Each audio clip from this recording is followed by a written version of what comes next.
Good morning. As has been the case for a while, this is a hybrid hearing. We have some members participating remotely in addition to the members who are present, and there are rules for that, so I need to read a statement that sets out those rules before we get going.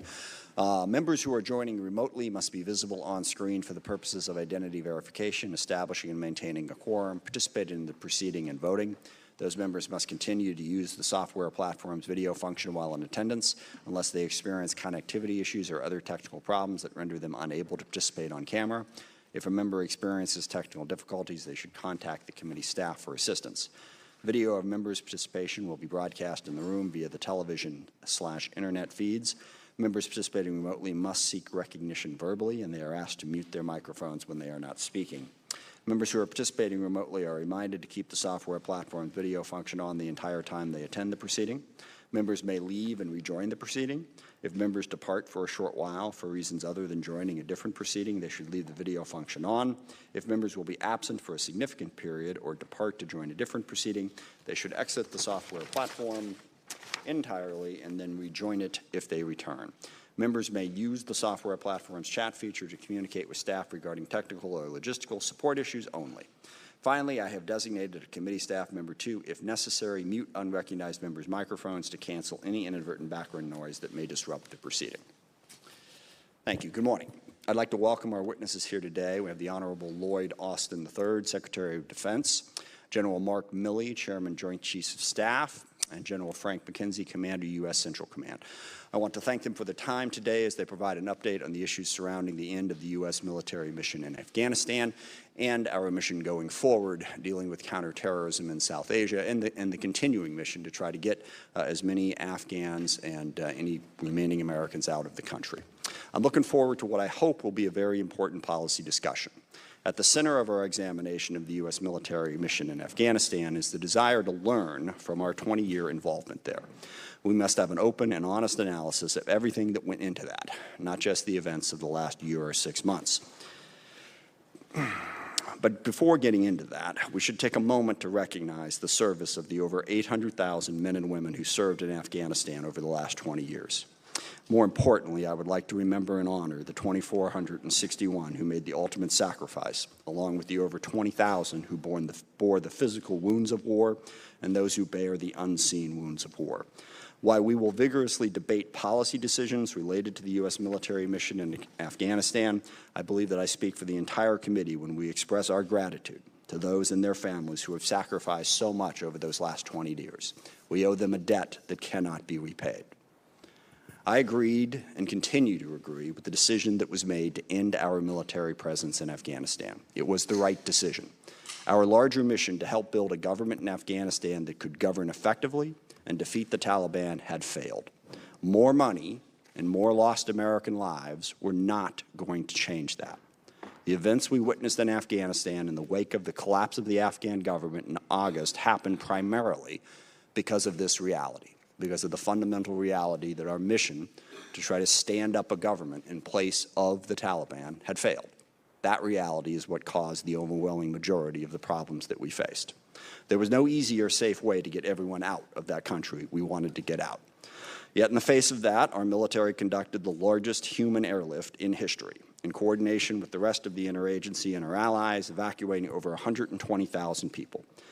This evacuation, however, did not come without costs. We lost 13 U.S. service members and dozens of innocent Afghans due to ISIS-K's attack at the Abbey Gate on August 26. There was also a tragic mistake on August 29 when a drone strike killed as many as 10 civilians. Following this mistake, I and others expect to be provided with the results of the timely, comprehensive, and transparent investigation of this tragedy, including accountability measures and any changes to procedures that are deemed necessary. Importantly, our work is not done, as there are more who remain in Afghanistan who would like to leave. And we must work to ensure the interagency has all the tools required and is coordinated to assist those remaining individuals. There are some, going back to the issue of whether or not we should have left Afghanistan, who imagined that there was sort of a middle option, that we could have kept 2,500 troops there in a relatively peaceful and stable environment. I think the way that option has been presented by many of the critics has been fundamentally disingenuous. The option of keeping 2,500 troops in Afghanistan in a peaceful and stable environment did not exist. I have heard many compare this to the troops that we have left in South Korea and Japan.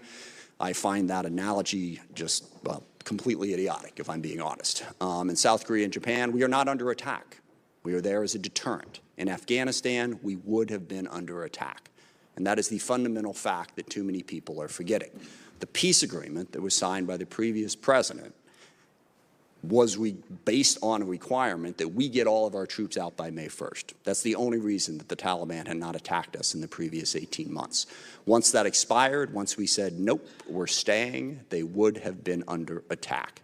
And this has been the subject of a huge misunderstanding in the last 24 hours that, again, I find very, very disingenuous. People are saying that the president said, nobody offered, no one said that we should keep 2,500 there, when what the president actually said was there was no option on the table to keep 2,500 troops in Afghanistan in a stable environment. That's what he said. Not that no one presented that option. That option didn't exist in reality, and no one presented it. The president, in fact, made it clear earlier in that same interview that, yes, some of his military leaders had said that we should keep 2,500 troops there. What he said was none of them said that we could do it in a stable, peaceful environment. And that is the key point. The other key point is, and I know a lot of energy will be expended today trying to get these gentlemen to admit that they didn't agree with the president's decision. First of all, I'd never engage in that exercise because I believe the president, Democrat, Republican, no matter who it is, deserves the unabridged advice of his or her commanders. I mean, you can't give that if you're then going to have to go out in public and talk about it. But second of all, the president is the one in charge. This is ultimately what civilian control of the military means. And what I believe is, I believe certainly there were military commanders who said, nope, we should stick it out, we should keep the 2,500 there. I think they were wrong, and so did the president. It's not that they didn't make the advice, it's that they were wrong. This committee has an enormous amount of respect for our military leadership. That does not mean that the military leadership is incapable of being wrong. And over the course of the last 20 years in Afghanistan, I would have thought we would have learned that lesson. President Biden had the courage to finally make the decision to say, no, we are not succeeding in this mission. Placing more American lives at risk will not change that. If we could credibly say, if we just stuck it out for another year, another 5, another 10, and got to a better result, that'd be a difficult call. Was that worth the risk? But we can't credibly say that. So we would have been putting American lives at risk for a mission that we had to know was not achievable. The president made the right call on that. There is the issue of how we withdrew. And I will say, and I've been critical of this, I think the effort to get the SIVs and the others who wanted to get out of Afghanistan certainly could have been handled better and could have been started sooner. It certainly seemed rushed, and I want to hear from our leaders today about how that played out. But again, let's remember that the other alternative was not easy. The alternative of let's start pulling people out sooner.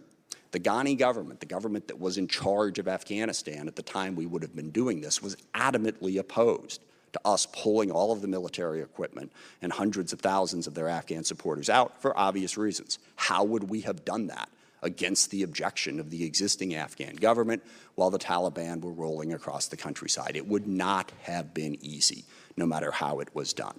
But we do deserve an accounting for how those decisions were made forward. I think today is an excellent opportunity to do that. I look forward to the questions and answers as well as the testimony of our witnesses. And with that, I yield to the ranking member, Mr. Rogers. Thank you, Mr. Chairman. And while I have great admiration for my friend, the chairman, I could not disagree more with his observations about Afghanistan and the president's decision. The fact is, our coalition partners and our military leadership felt that we should have maintained our 2,500 troops there, along with this roughly 7,500 to 8,000 coalition troops, and the thousands of contractors that the Afghan army was dependent upon to fight successfully. And I think they could have continued, as they have in past years, to fight valiantly had we given that support and the president had listened to his general's advice. But regardless of how you feel about the decision to remove troops from Afghanistan, I think we can all agree that the withdrawal was an unmitigated disaster. Hundreds of Americans were left behind, thousands of Afghan allies stuck with little hope of escape, potentially billions worth of U.S. provided military equipment, now in the hands of the Taliban, thousands of hardened al-Qaeda and ISIS terrorists freed from prisons, 10 innocent Afghans, including 7 children, killed in a botched airstrike. But worst of all, 13 brave Americans, service members, were murdered by a coward in a suicide vest. What's more infuriating is that all this could have been avoided if the president had a plan. In briefings and hearings since April, we've demanded to know a plan to A, safely evacuate Americans and Afghan allies, and B, conduct counterterrorism operations. For 4 months, the response from the Biden administration was, we're working on it. Now it's clear they never had a plan. The president repeatedly assured the American people that the Taliban takeover was not inevitable, that we had plenty of time to safely evacuate Americans and Afghan allies, that this was not going to be a fall like Saigon. As late as August 19th, the president promised us that if there's an American citizen left, we're going to stay to get them all out. Now it's clear the president has misled us more than once. On August 31st, hundreds of Americans left behind, the 13 service members murdered. The president stood in the East Room of the White House and called the withdrawal, quote, an extraordinary success, close quote. I fear the president is delusional. This wasn't an extraordinary success. It was an extraordinary disaster. It will go down in history as one of the greatest failures of American leadership. We're here today to get answers on how the hell this happened. I expect our witnesses to give us an honest accounting of exactly what went wrong. I also want answers on how we're going to conduct counterterrorism operations now that we have zero presence in Afghanistan. This was the first question we asked you in April, and we still don't have an answer. According to the latest intelligence assessment, it could be as little as 12 months before al-Qaeda will use Afghanistan as a base to conduct airstrikes or strikes against the United States, and that's unacceptable. And this talk of over-the-horizon capability is a farce. Sure, we can send a drone out to take out a terrorist, but we didn't know where the terrorists are. Without persistent ISR capabilities or reliable intelligence on the ground, that's impossible. We have neither of those now.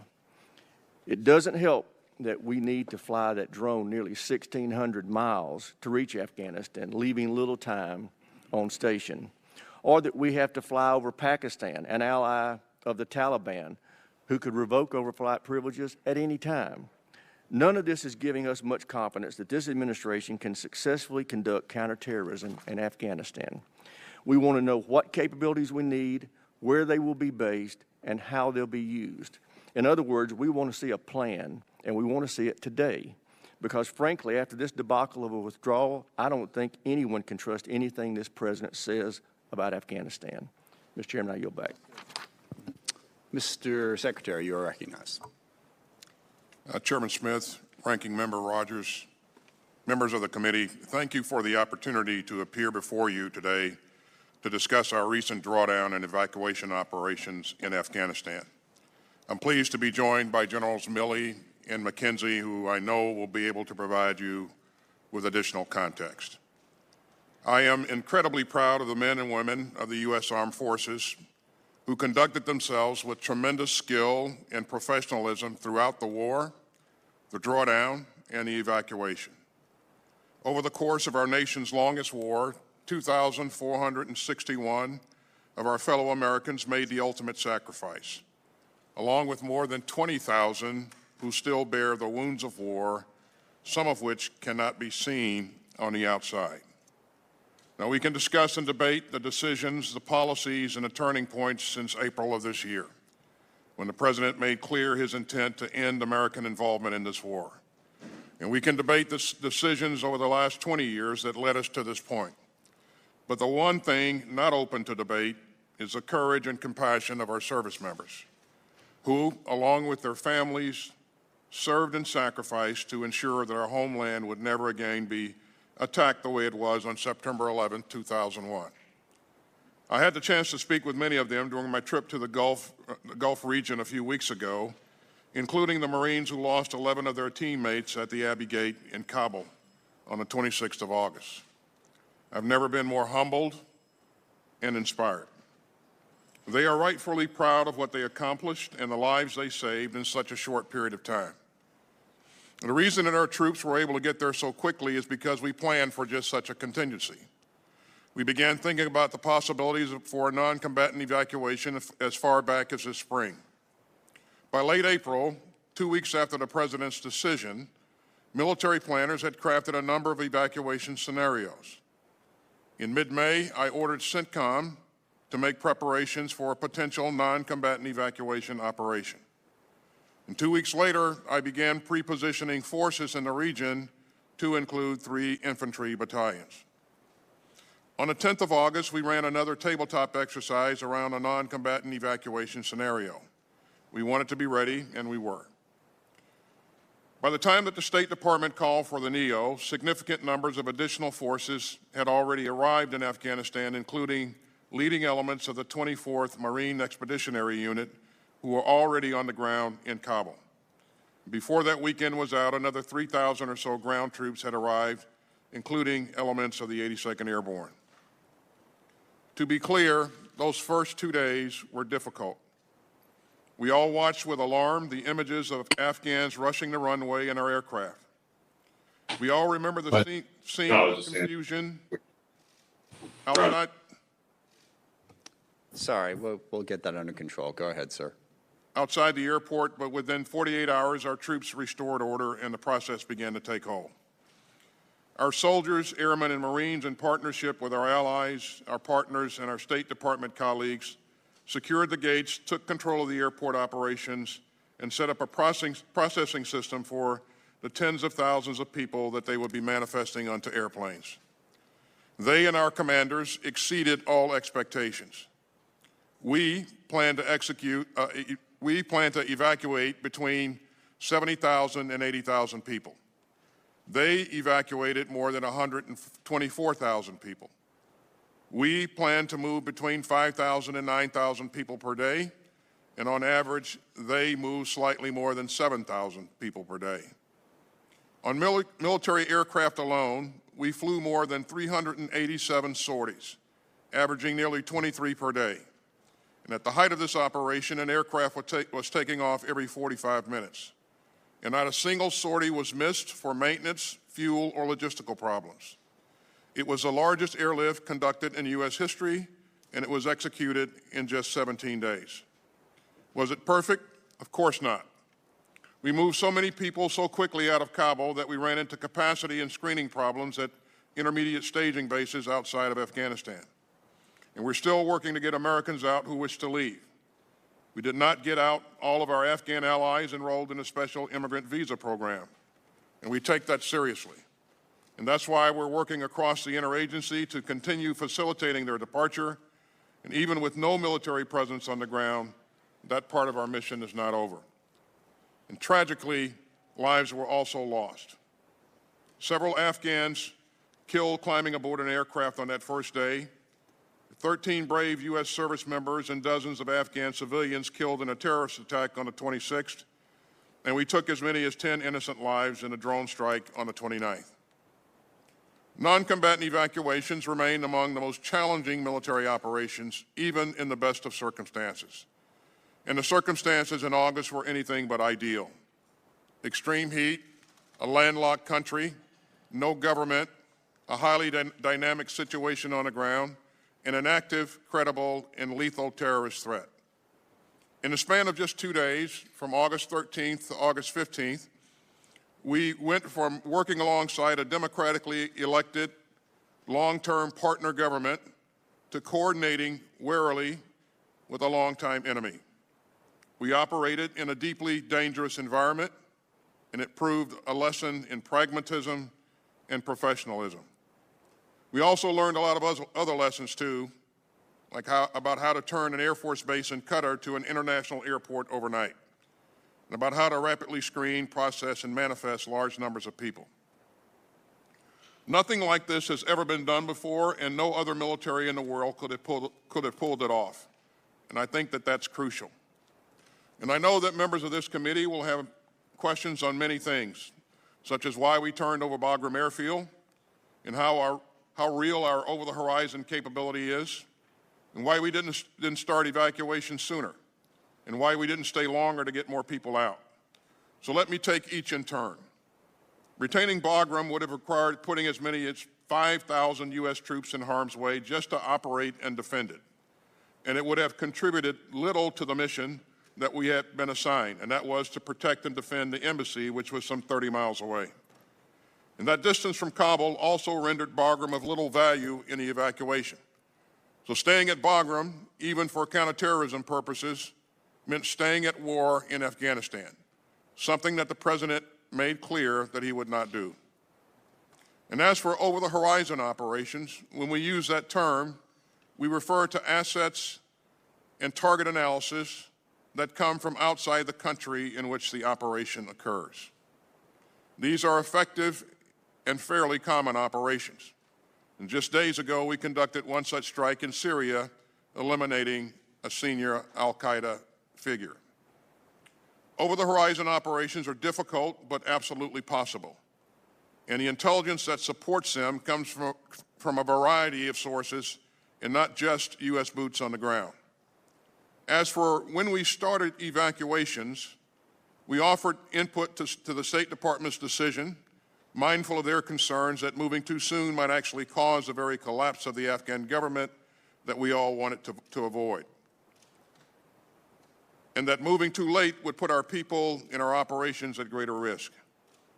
As I said, the fact that our troops were on the ground so quickly is due in large part to our planning and pre-positioning of forces.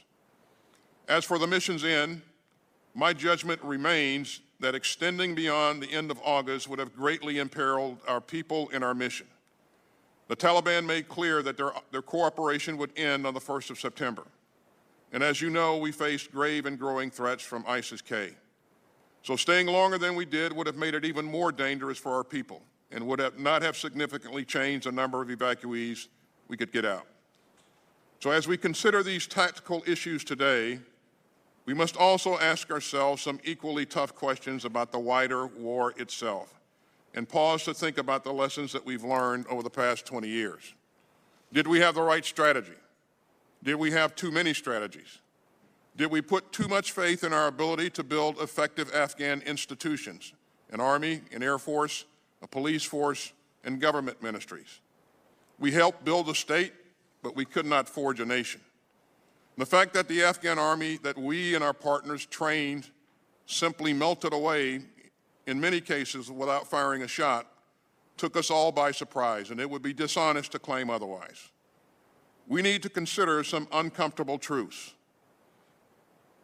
That we did not fully comprehend the depth of corruption and poor leadership in their senior ranks. That we did not grasp the damaging effect of frequent and unexplained rotations by President Ghani of his commanders.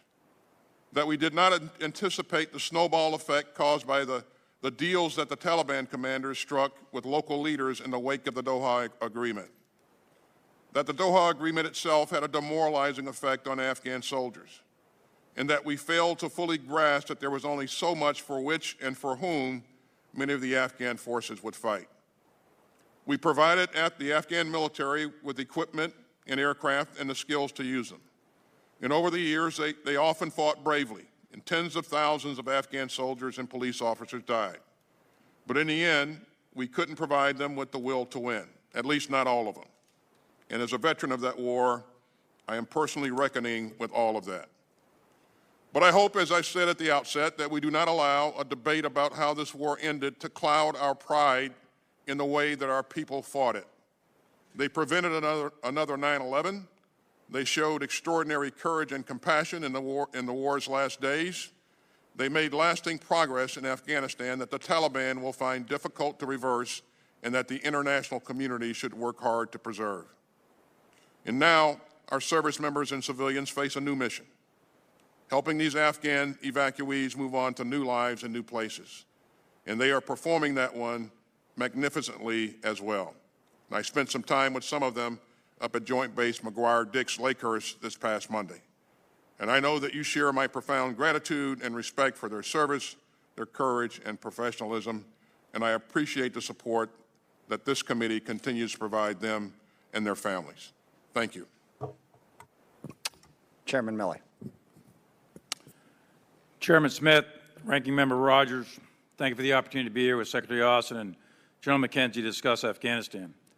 During the past 20 years, the men and women of the United States military, along with our allies and partners, fought the Taliban, brought Osama bin Laden to justice, denied al-Qaeda sanctuary, and protected our homeland for 2 consecutive decades. Over 800,000 of us in uniform served in Afghanistan. Most importantly, 2,461 U.S. soldiers, sailors, airmen, and Marines paid the ultimate price. 20,698 were wounded in action, and countless others suffered the invisible wounds of war. There's no doubt in my mind that our efforts prevented an attack on the homeland from Afghanistan, which was our core mission. And everyone who ever served in that war in Afghanistan should be proud your service mattered.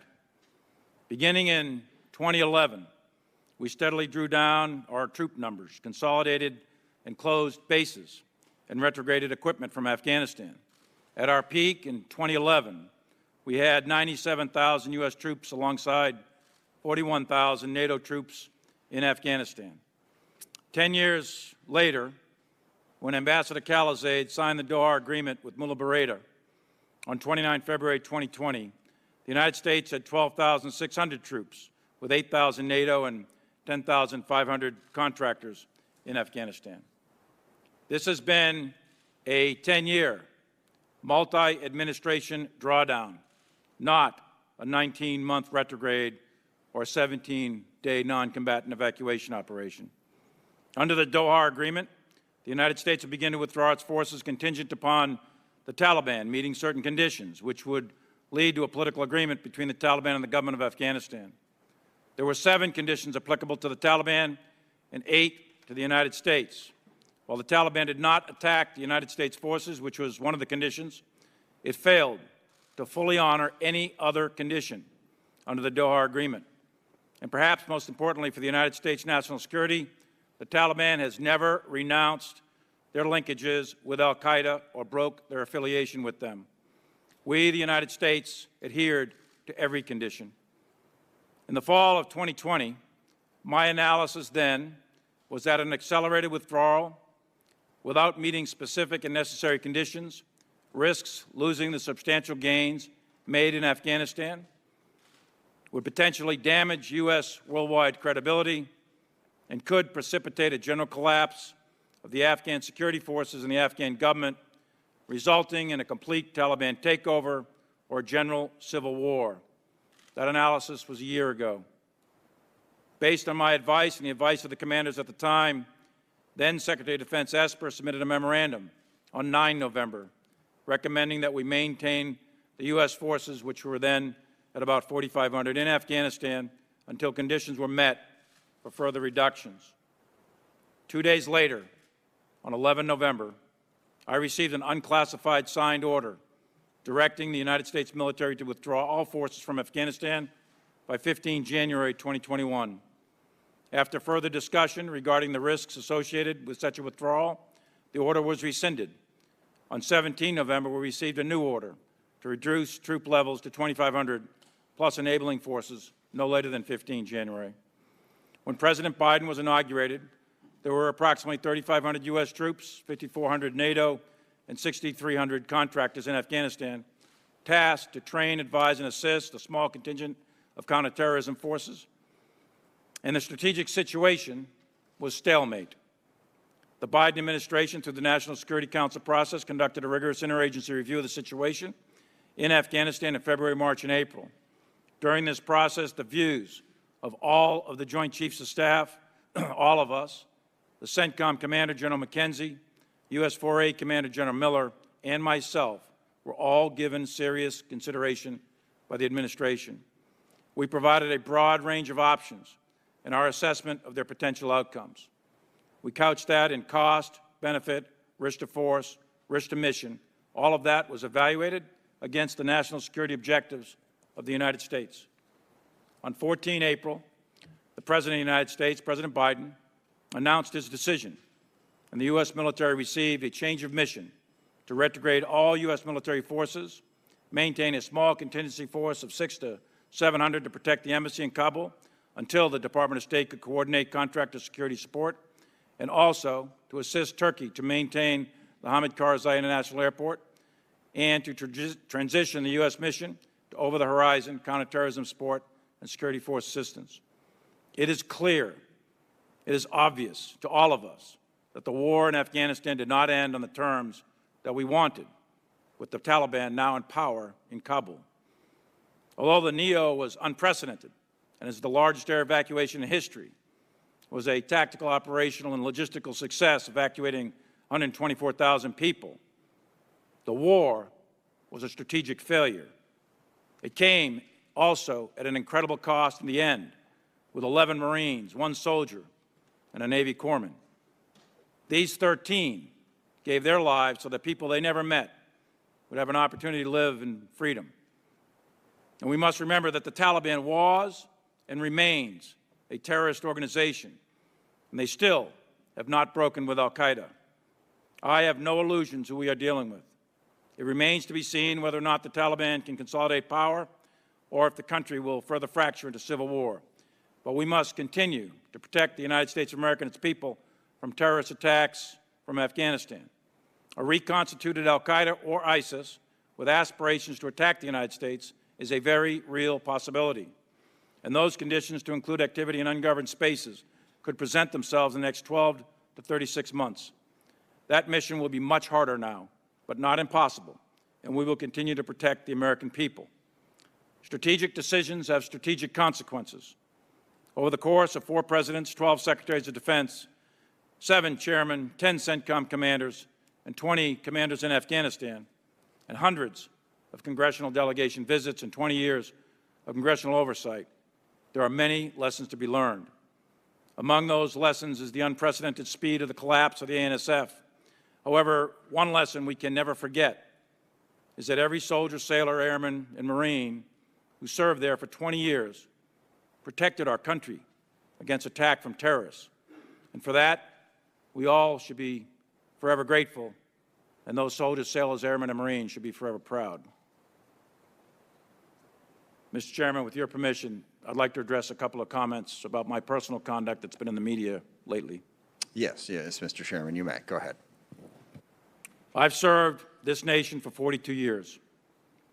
I've spent years in combat and buried a lot of my troops who died while defending this country. My loyalty to this nation, its people, and the Constitution hasn't changed and will never change as long as I have a breath to give. My loyalty to the Constitution and to this nation is absolute, and I will not turn my back on my fallen. With respect to the Chinese calls, I routinely communicated with my counterpart, General Lee, with the knowledge and coordination of civilian oversight. I am specifically directed to communicate with the Chinese by Department of Defense guidance in a document known as the Policy Dialogue System. These military-to-military communications at the highest levels are critical to the security of the United States in order to deconflict military actions, manage crisis, and prevent war between great powers armed with nuclear weapons.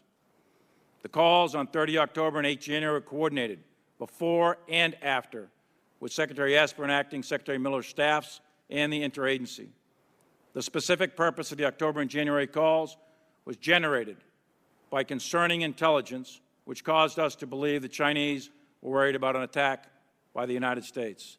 And last night I briefed that intelligence in detail to the Senate Armed Services Committee, and I'll be happy to brief it to any member or group of members at your discretion in a classified session.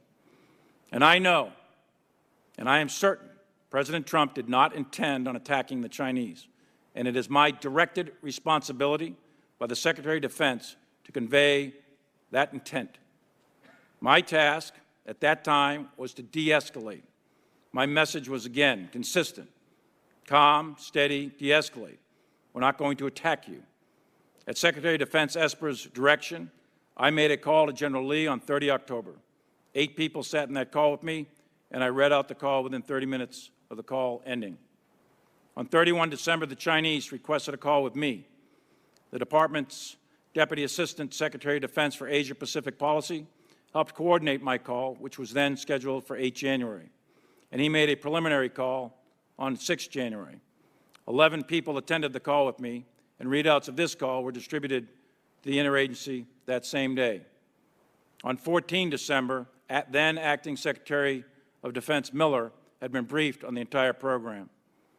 Shortly after my call ended with General Lee, I informed both Secretary of State Pompeo and White House Chief of Staff Meadows about the call, among several other topics. Soon after that, I attended a meeting with Acting Secretary Miller where I briefed him on the call. Later that same day, on 8 January, Speaker of the House, Nancy Pelosi, called me to inquire about the President's ability to launch nuclear weapons. I sought to assure her that nuclear launch is governed by a very specific and deliberate process. She was concerned and made various personal references characterizing the President. I explained to her that the President is the sole nuclear launch authority, but he doesn't launch them alone, and that I am not qualified to determine the mental health of the President of the United States. There are processes, protocols, and procedures in place, and I repeatedly assured her there is no chance of an illegal, unauthorized, or accidental launch of nuclear weapons. The Presidential Directive and SecDef directives, the Chairman is part of this process to ensure that the President is fully informed when determining the use of the world's deadliest weapons. By law, I am not in the chain of command, and I know that. However, by Presidential Directive and Department of Defense instruction, signed by the President and Secretaries of Defense, I am in the chain of communication to fulfill my legal statutory role as the President's primary military advisor. After the Speaker Pelosi call, I convened a short meeting in my office with key members of my staff to refresh all of us on these procedures, which we practice 3 times a day at the action officer level. Additionally, I immediately informed Acting Secretary of Defense Miller of her call. At no time was I attempting to change or influence the process, usurp authority, or insert myself into the chain of command. But I am expected to give my advice and ensure the President is fully informed on military affairs. I am submitting for the record, and I believe you have it, a couple of memorandums for record, in addition to detailed timelines, and I am happy to discuss in further detail in either classified or unclassified sessions with any or all of you about my actions surrounding these events. I welcome a thorough walkthrough. I'll be happy to provide whatever documents, phone logs, emails, memoranda, witnesses, or anything else you want that will help you understand these events. My oath is to support the Constitution of the United States of America against all enemies, foreign and domestic, and I will never turn my back on that oath. I firmly believe in civilian control of the military as a bedrock principle and essential to the health of this republic, and I'm committed to ensuring the military stays clear of domestic politics. Thank you, Chairman, for the extra time, and I look forward to your questions. Thank you. Excuse me. General McKenzie. Chairman Smith, Ranking Member Rogers, distinguished members of the committee, thanks for the opportunity to testify about recent events in Afghanistan.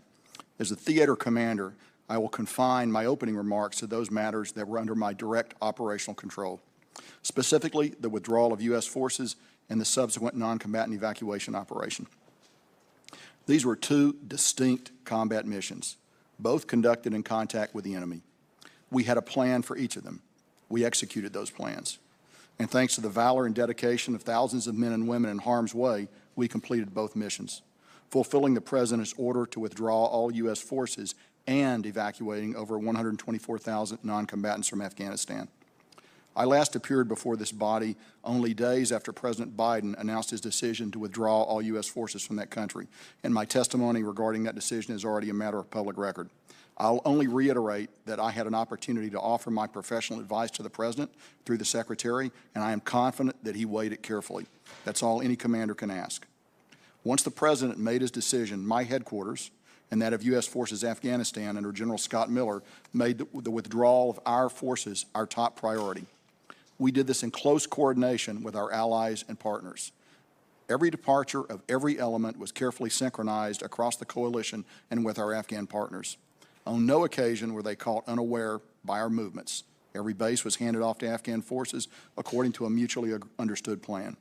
This is particularly true of Bagram Airfield. Many of you have visited Bagram at some point over the past 20 years.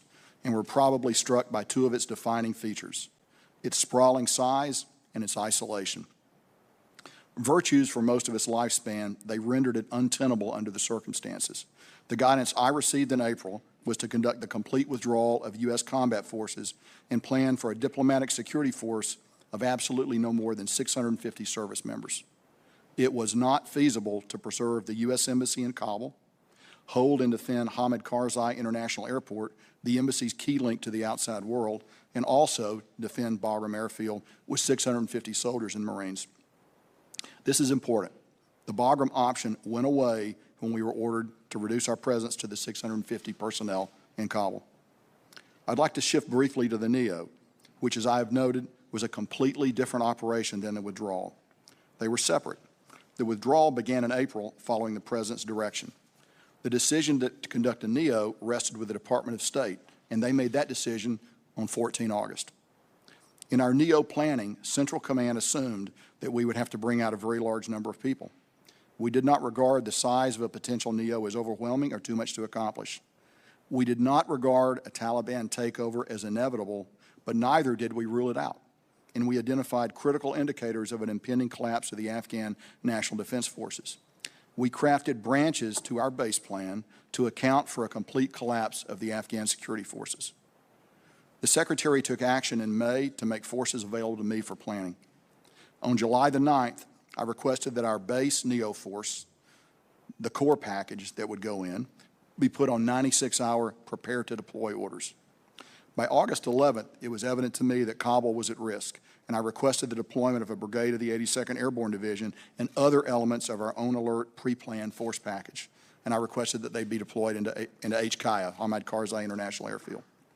These forces flowed swiftly into theater, even as the Afghan National Defense Forces disintegrated, allowing thousands of civilians access to the airfield. Working with Afghan partners composed of elite commando units who did not fall apart, and our arriving NEO forces, on August the 16th, we cleared the airfield and resumed flight operations in a matter of hours. With security reestablished by a force ultimately comprising 5,784 U.S. troops, 8 maneuver battalions, and hundreds of coalition forces, operations continued without interruption until our final flights. By that time, we evacuated over 124,000 people from Afghanistan. This was a difficult mission, made possible by the exceptional professionalism and valor of the joint force on the ground in Afghanistan and across the entire world.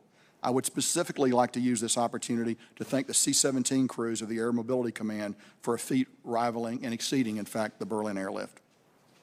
Moments after the last of the final 5 C-17s lifted off from HKIA, I held a briefing with the Pentagon Press Corps and expressed my gratitude and admiration for the forces who carried out this NEO. I also provided various figures that conveyed the magnitude of their accomplishment. I won't reiterate those figures here and now, but I will say that after the passage of nearly a month, my pride in their accomplishment remains undiminished. I don't need to tell this body that on 26 August, 11 Marines, 1 sailor, and 1 soldier made the ultimate sacrifice on behalf of their country. We will never forget them. This was a combat operation of the most difficult sort, a non-combatant evacuation carried out in contact with the enemy. The enemy in this case was ISIS Khorasan, a vile, tenacious foe that would undoubtedly have killed many, many more Americans and innocent Afghans at HKIA if it were not for the vigilance of our forces there.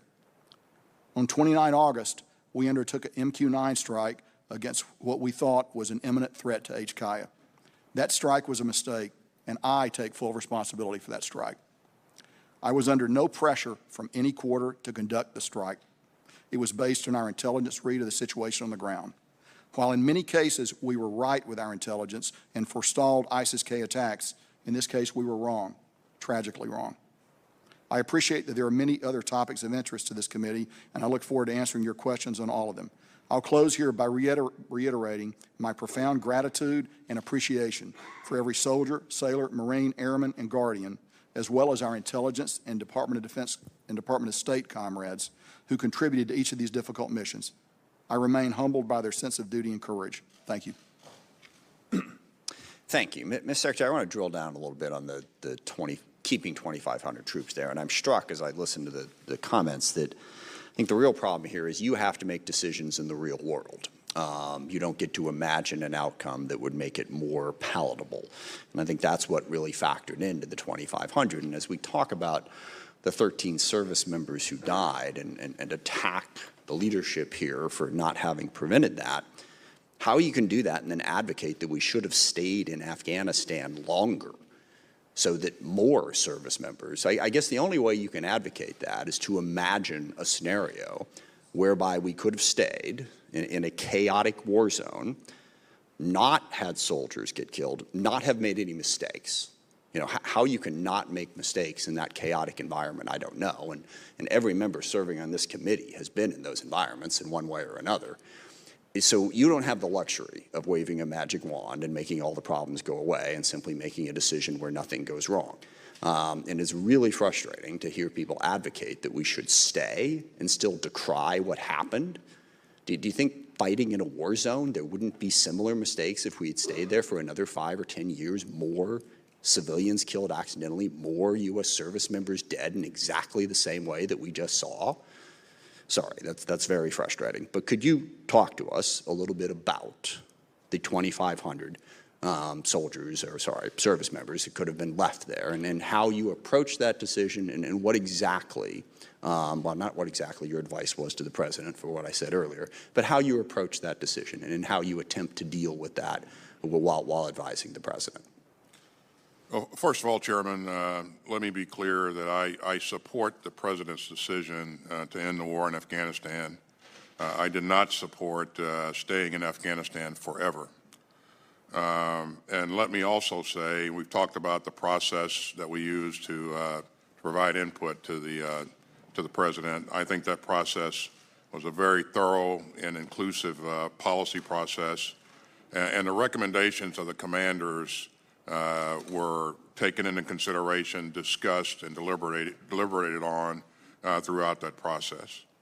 As you indicated, I will always keep my recommendations to the President confidential, but I would say that in my view, there was no risk-free status quo option.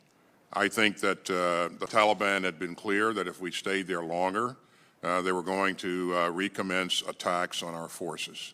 I think while it's conceivable that you could stay there, my view is that you would have had to deploy more forces in order to protect ourselves and accomplish any missions that we would have been assigned.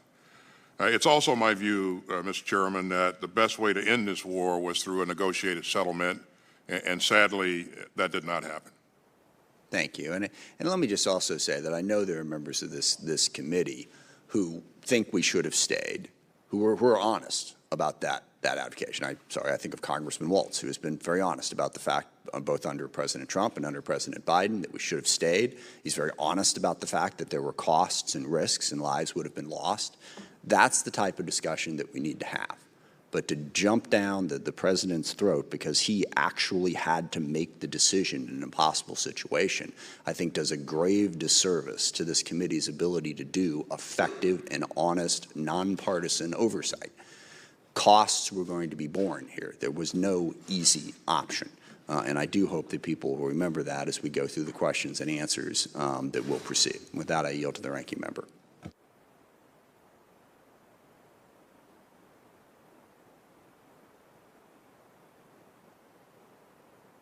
Thank you, Mr. Chairman. General Milley, was the DOD in charge of making decisions about troop strength in this withdrawal, or were you in a support role?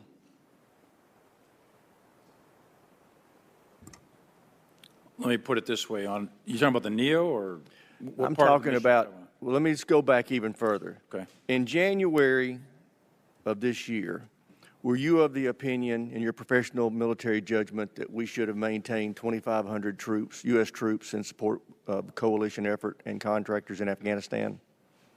Yeah, my assessment that I read in the opening statement remained consistent. Did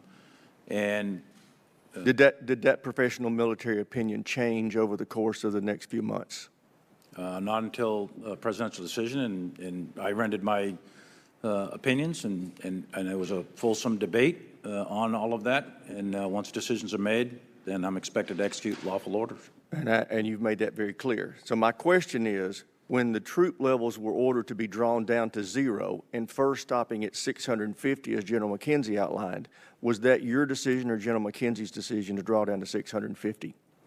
It was a task and then a troop-to-task analysis, with the task being to go to 0, but you also have to defend the embassy. So how many? I'm thinking about the chain of command. Somebody's making decisions about troop levels, and my understanding is it was not the DOD, it was the State Department or the White House. I want to know who said we're going to go from 2,500 to 650 and just protect Kabul and the State Department. It was a military analysis that 600 to 700 could adequately defend the embassy until contractors come up, and that was then approved up through the chain and approved at the highest levels. Who made the decision?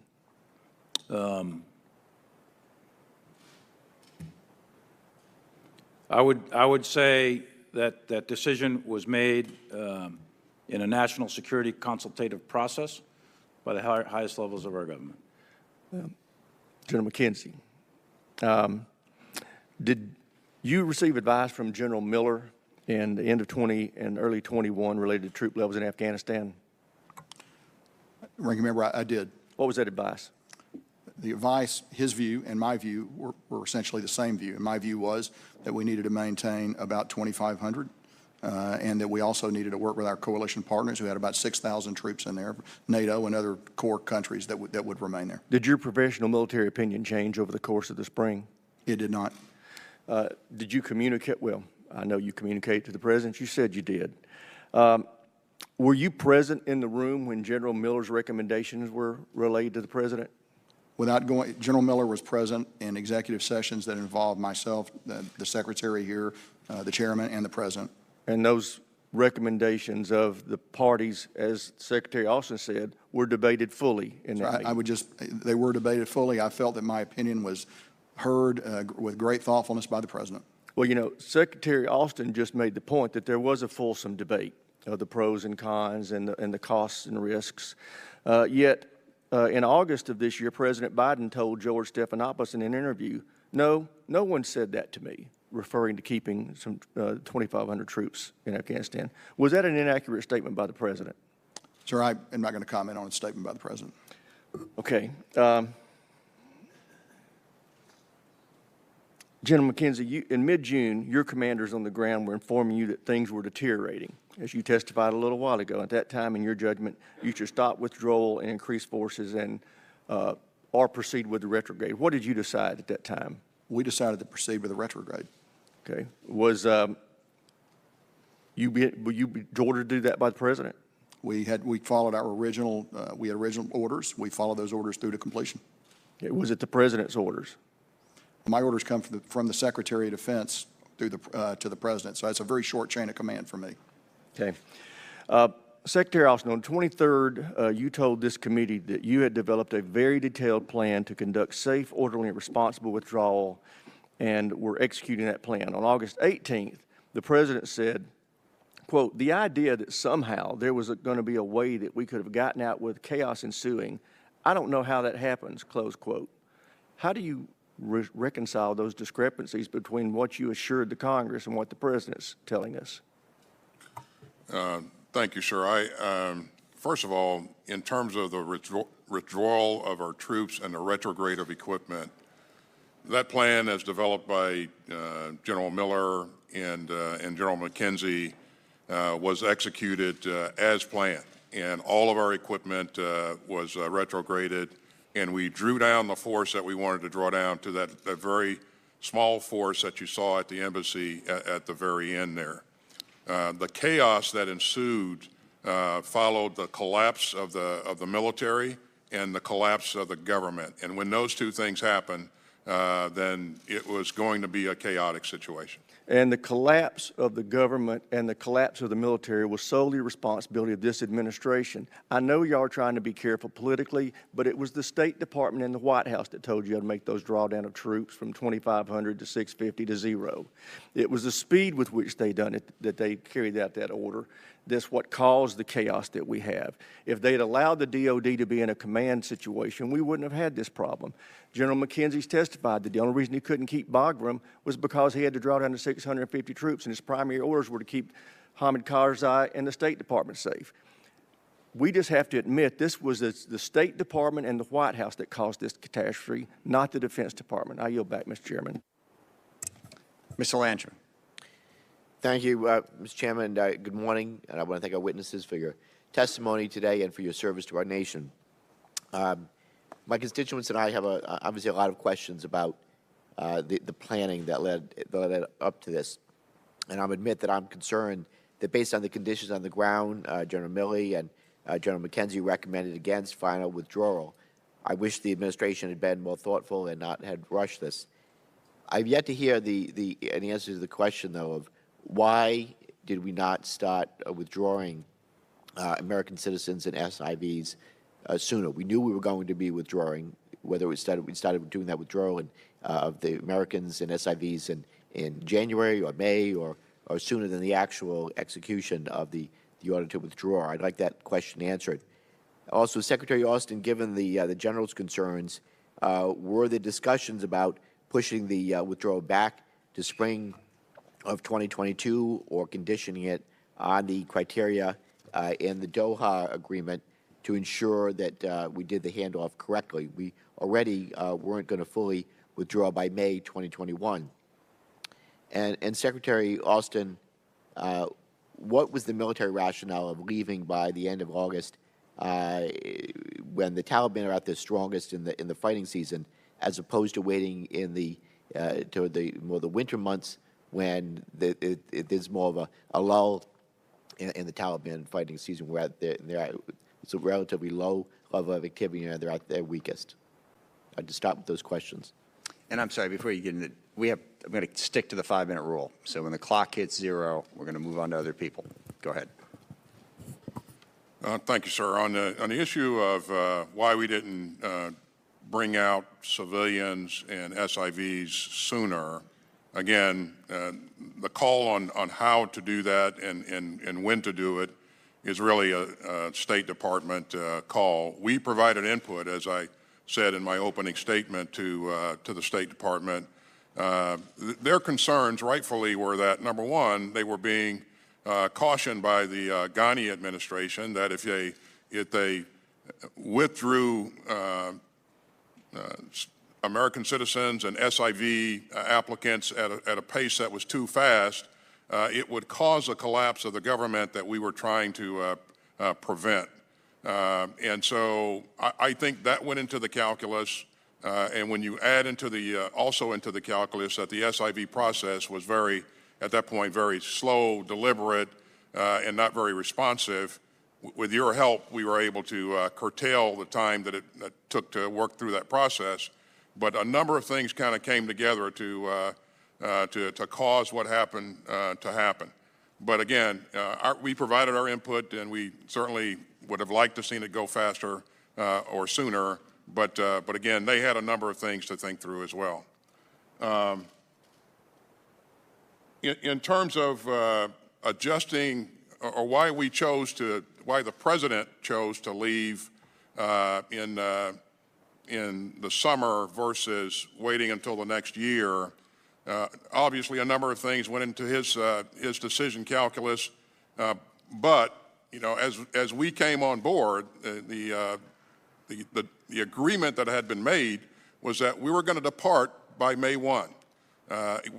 We were able to work to get more time to ensure that we could conduct a deliberate and safe and orderly retrograde. But again, the president made the decision that we would leave in the summer versus going into the next year. So, and I'll leave it at that, sir, pending any more questions. Secretary, I want to know how we now protect the country going forward. Former CIA Director and Secretary of Defense Panetta said that our national security is threatened by the Taliban takeover. One of our missions was to prevent a haven for terrorist groups, and I quote, "We have failed in that mission," end quote. Similarly, the director of the DIA has assessed that al-Qaeda could threaten the homeland in 1 to 2 years. So I agree that over-the-horizon operations can be effective. However, I'm concerned that without complementary operations, they will be insufficient to keep us safe. Secretary Austin, are you confident that over-the-horizon capabilities on their own can mitigate the terrorist threat we face? Are you confident that we can prevent Afghanistan from becoming a haven? And how will you keep our country safe? And I apologize, but the gentleman's time has expired, so that question will have to go unanswered. I'd like that for the record. Mr. Wilson. Thank you, Mr. Chairman. In an interview on August 16th, President Biden promised to keep military troops in Afghanistan until every American citizen who wanted to leave was able to leave. This did not happen, nor can we confirm the Blinken claim that he sent 19 separate messages to Americans telling them to leave the country since March of this year. Also unclear is the truth of the Biden claim that no military commander recommended leaving behind a residual force, even though all of you, starting courageously with General Scott Miller, have now made it clear that your professional military advice was to do so. On August 26, I formally requested all letters referenced that day by Biden from military commanders advising him on the Afghanistan withdrawal. To date, I haven't received a response. As a 31-year Army veteran myself, grateful to have 4 sons who have served in Iraq, Egypt, the southern border, and Afghanistan, I was immediately skeptical letters existed. President Biden left behind thousands of American citizens, green card holders, brave interpreters, and Afghan media reporters who worked with the United States. Biden was correct when he said the buck stops with him as the person responsible for Afghanistan, as well as for the terrorists that are now crossing the southern border to plan attacks on American neighborhoods. In addition to betraying the American citizens and the U.S. allies in Afghanistan, the Biden decision to have a premature withdrawal left the people of Afghanistan, who had 60,000 troops killed by the Taliban, under the complete control of the Taliban, a barbaric terrorist organization, as General Milley has confirmed, with al-Qaeda. Again, Biden was correct. The buck stops with him. The war has moved from Afghanistan to American neighborhoods, equally endangering our allies of India and Israel. Mr. Secretary, even before the withdrawal, there were frustrating reports of Americans and green card holders being turned away at the gates of the airport or being instructed by the administration to stay away from the airport entirely. While other countries were sending their special forces into Kabul to retrieve their citizens and bring them to the airport, you repeatedly refused to do the same, even after promising in a Pentagon press conference on August 18 that, quote, "We're going to get everyone we can possibly to evacuate, and I'll do that as long as we possibly can until the clock runs out or if we run out of capability," end of quote. Mr. Secretary, the American public needs to know, did the clock run out or did you run out of capability? Did you at any point ask President Biden for any more time or more support to enable your forces to stay and complete the full evacuations of American citizens, not leaving them behind as promised? If so, what was the Biden response? First of all, sir, thank you for your personal service in our military, and thanks for the service of your family members. We remain grateful. On the issue of evacuating American citizens and SIV holders or SIV applicants, this work continues on. We're not finished, and we'll make sure that we stay focused on this to get out every American citizen that wants to leave and has the right credentials to be able to leave. On the issue of the security at the airport, it was my assessment, and I remain convinced of this, that the risk to mission and risk to force was beyond significant. And had we stayed there much longer, we would have endured continued attacks by ISIS-K and potentially the Taliban. And you know, as each day went forward, as that risk increased, You know, we stood to have aircraft shot down. We stood to have people injured on additional people injured on the airfield. And so as we weighed those risks. Mr. Secretary, I need to have this completed. And in fact, I'll be sending you questions for the record. And I really want to know how many Americans have been left behind. And so we'll get that, but I will be providing questions for the record. But I sadly believe that American families today are at a greater risk of murderous attacks at home than ever before. You talked about the attacks at the airport. No, they're coming here. And that is that in history, we are at greater risk. Suicide bombers can operate from the safe haven of Afghanistan, just as 9/11, and with the open southern borders. The example of May 8th, mass murder of over 80 girls in Kabul should have not been forgotten. The buck stops with 13 murdered Marines. Mr. Biden is disregarding the military advice, and I believe the President should resign. I yield back. I'm prepared to begin my questions, Mr. Chair. Mr. Larson is recognized for 5 minutes. Heads up, I don't have a speech, so I'm launching into my questions right now, so get ready to answer them. With regards, General Milley, with regards to the November 11th unclassified signed order, whose signature was on that order? Former President Trump. Okay, and then 6 days later, that was rescinded after Correct. discussion. Is that correct? Correct. And what were the top 3 concerns with that particular order? Well, the instruction had 2 lines. Line 1 was withdraw all U.S. military forces from Somalia by 31 December. Second sentence was withdraw all U.S. military forces from Afghanistan by 15 January. So I went over and spoke to the White House, had some conversations with some folks, not the President. Sure. And we discussed the cost, risk, benefit, et cetera, and the feasibility, acceptability, and suitability of that order. Okay. All right. It was subsequently rescinded. Was that the first time? Well, I asked Secretary Austin in the last 20 years, given the history in Afghanistan, is that the first order at all that's come out asking for a withdrawal? Did we have withdrawal plans or withdrawal orders at all in the last 20 years from Afghanistan?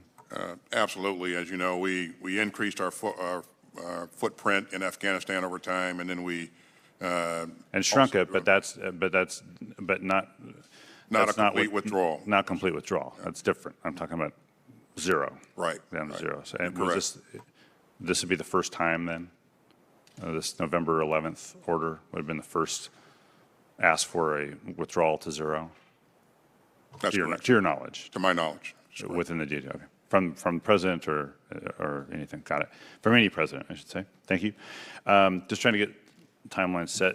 And this relates to General McKenzie. You talked about the 2,500, the recommendation, the discussion you had about 2,500 troops. Was that for a particular set of missions? And did those missions change? Therefore, that 2,500 became 650, became zero? So when we looked at the 2,500 number, we were looking at a force that would have the ability to do very limited advise assist at a high level, assist in logistics management for the Afghans, but it would have been functioning at very high levels. That was the force that we wanted to continue to keep on the ground. As we went down to, as we looked at going down to 650, you get a force that is almost exclusively built around the ability to defend the embassy and the airfield and provide entry-level logistics to the Afghans. By that, I mean a package comes into the airport, you give it over to the Afghans, they drive it away, and you have no way to track what happened. Yeah. We lost that capability. Yeah, when we went down to 45. but based on the civilian leadership saying this is what the civilian leadership wants to do. Now you get to, and I know you're not arguing this point. You make the recommendations, giving your best advice, and then civilian leadership has the opportunity to say thank you, but here's what I would rather be doing. That's absolutely correct. So the mission changed. The mission fundamentally changed when if going to zero means you're going to reduce all your capability to do any kind of real on-the-ground work, even at a truncated level with the Afghan forces. You're going to be talking at the ministerial level, at the very highest levels of government only, and you're not going to have any real visibility about what's going on the ground. Yeah, General Milley, did you want to try to address that? I did. I just wanted to clarify one thing. The 11 November order is actually not the first one. The first one's the Doha Agreement, which directs going to zero by 1 May. The 11 November order is an accelerated withdrawal to bring it to zero by 15 January. So two different structures. That's great. Yeah, thank you. Thank you very much. I appreciate that. I'll just, for the record, I'll ask this question because then this gets to kind of follow on to all of this, is how do you define over-the-horizon capabilities, and like what are those specifically, and how do we execute those? And we're going to explore that a little bit more probably here today. Sir, I'll be prepared. We have 15 seconds. So I'll be prepared to talk a little bit about it today, but I think more importantly, I'll be prepared to come over at the direction of the Secretary and provide a classified briefing. I think it'd be very helpful, and there may be an opportunity in the future to travel to the region and hear directly what it looks like on the ground. With the Chairman's permission, sir, I would offer that briefing by General McKenzie along with joint staff representation and my policy people as well. Yeah, we will definitely be following up on that. I mean, the issue of what we do going forward to deal with the counterterrorism threat out of South Asia is something this committee has already looked at and will continue to look at for a very long time. Mr. Turner is recognized. Thank you, Mr. Chairman. I serve on both the House Armed Services Committee and the Intelligence Committee. The Intelligence Committee has already been briefed from the intelligence community concerning their participation of the August 29th drone attack. General McKenzie, you've taken in front of us full responsibility for that. I have a series of information that I would like released to this committee so that we can adequately provide oversight to what occurred on August 29th. What we know from your prior statements is that you did not know who it was who was in the car, whose house it was, or who or how many people were in the house. This greatly concerns me as we look to the over-horizon claims that the administration has of its ability for counterterrorism. You did not, as your goal was stated, thwart or disrupt an imminent attack. You killed an innocent man, and yet an attack didn't happen. So there are serious questions concerning both the information that you had and the manner in which the execution occurred. So I would request that it be released to this committee and the Intelligence Committee, relevant video excerpts from the drones of August 29th, the protocols that were in place prior to this drone attack mission, the intelligence that an attack was imminent against our forces, and the approval, if any, of authorization to modify those protocols, including approvals for delegation of authority, including target engagement authority, who approved at the DOD and in the administration, and the data that the Secretary released to the IG. I just want to make it clear, Mr. Secretary, the fact that you have an IG investigation does not stop congressional oversight. I'll be sending you a list of all those. I'd like your consent that you're going to be providing those to us. They're certainly within the jurisdiction of our two committees. I acknowledge, sir, and you are correct. There is a review going on of the strike. Thank you, Mr. Secretary. General Milley, with indignation in front of the House and the Senate, you have commented on the statements in the press concerning your phone conversation with your counterparts, General Lee, in China. Let's be clear, to give you some help with the indignation, those comments were in the press because that's where you put them. Now, you claim that you had information, and it's all over, that China was worried about an imminent attack. You did not tell the President, the Vice President, the White House Chief of Staff, the National Security Advisor, the Secretary of Defense, the Secretary of State, the Director of National Intelligence, either of the relevant committees in the House, including the Big Eight, which you know include Intel. You didn't tell the Intelligence Committee. You didn't tell the Armed Services Committee. You report that after you took upon yourself to have this phone conversation, that you told them of the conversation occurred. Not that China believed that we were going to imminently attack them, which, by the way, has never been true in my lifetime. And it may be true since they believed it. That's why they're digging ICBM holes faster than they can fill them with ICBMs. But you chose instead to handle it yourself with a phone call.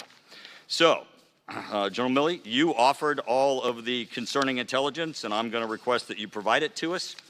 I would like you to provide us the relevant intelligence information that you based your belief that China was going to believe that there was an imminent attack.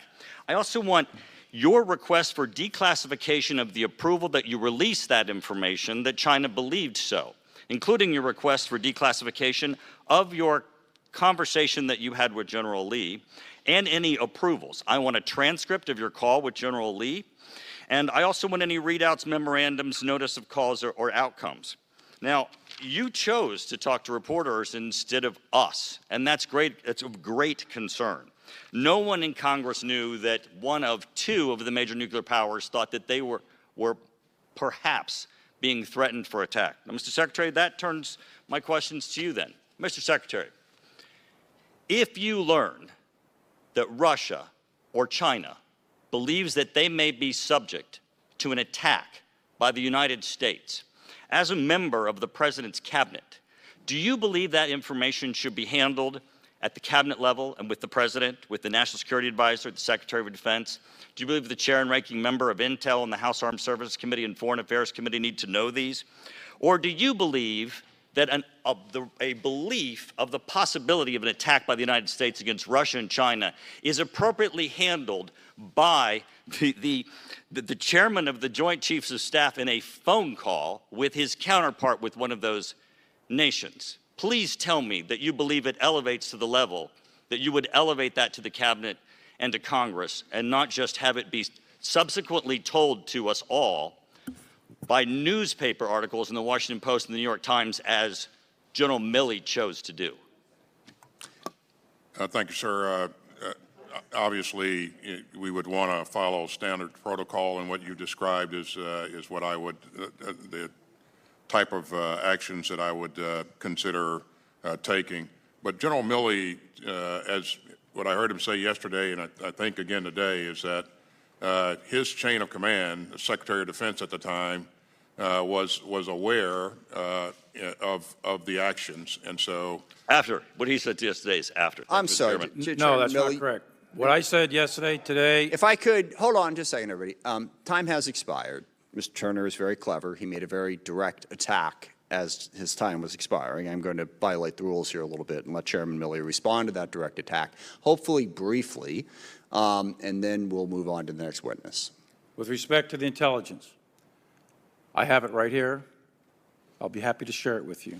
Great. I guarantee that that intelligence was disseminated in the President's PDB, the Vice President, the DNI, Director of CIA, the Secretary of Defense, the Assistant to the President for National Security Affairs, and others. That was significant, and there was a lot of it. It wasn't just a singular report. There was a lot. I'll be happy to share that with you and go over to with you line by line. And it was significant, and it was concerning to the point where Secretary of Defense Esper, Admiral Davidson, and myself, along with others, had conversations about it. And I was directed by then Secretary of Defense Esper. First, he directed his Assistant Secretary of Defense for Asia-Pacific Affairs to make calls, and then me. Same thing. This is all done with oversight, and I tried to lay that out in the memoranda.